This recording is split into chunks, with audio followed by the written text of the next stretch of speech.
मराठी सिनेविश्वातून खूप दुःखद बातमी आली आहे। मराठी चित्रपट आणि नाट्यसृष्टीतील ज्येष्ठ अभिनेते विवेक लागू यांचं काही वेळापूर्वीच निधन झालं। ते केवळ अभिनेतेच नव्हते तर लेखक आणि संगीत दिग्दर्शक म्हणूनही ओळखले जायचे। विवेक लागू यांचा जन्म पुण्यात झाला। त्यांना लहानपणापासूनच लेखन आणि दिग्दर्शनाची आवड होती। ही आवड घेऊनच ते मुंबईला आले होते। त्यांनी सुरुवात रंगभूमीवरून केली। सुरुवातीला ते नाटक लिहायचे आणि दिग्दर्शन करायचे। काही नाटकांसाठी त्यांना पुरस्कारही मिळाले।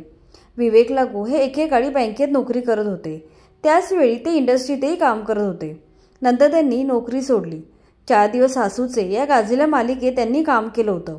याशिवाय अगली, व्हॉट अबाउट सावरकर, सर्वमंगल सावधान, वेलकम जिंदगी या चित्रपटांमध्ये त्यांनी काम केलंय। त्यांच्या वैयक्तिक आयुष्याबद्दल बोलायचे तर 1978 साली त्यांनी प्रसिद्ध अभिनेत्री रीमा लागू यांच्याशी लग्न केलं। रंगभूमीवर काम करताना त्यांची ओळख झाली होती।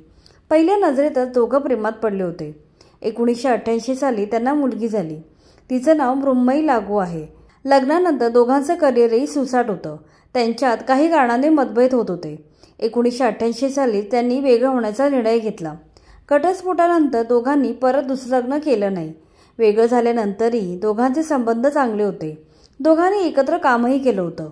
रीमा लागू यांनी देखील शेवटपर्यंत लागू हेच आडनाव लावले। त्यांची मुलगी मृण्मयी लागू हिने काही चित्रपटात काम केलंय। मात्र ती सध्या एक यशस्वी लेखिका बनली आहे। तिने तापसी पन्नूच्या थप्पड या चित्रपटाचं लेखन केलं आणि स्कूप ही वेबसिरीजही लिहिली आहे। विवेक लागू यांच्या निधनाने एक हरहुन्नरी आणि गुणी कलाकार आपल्यातून निघून गेलाय। विवेक यांच्या जाण्याने मराठी मनोरंजन विश्वाचं न भरून निघणारं नुकसान झालंय। दरम्यान विवेक लागू यांचं निधन नेमकं कोणत्या कारणामुळे झालंय ह्याची माहिती अद्याप समोर आलेली नाहीये।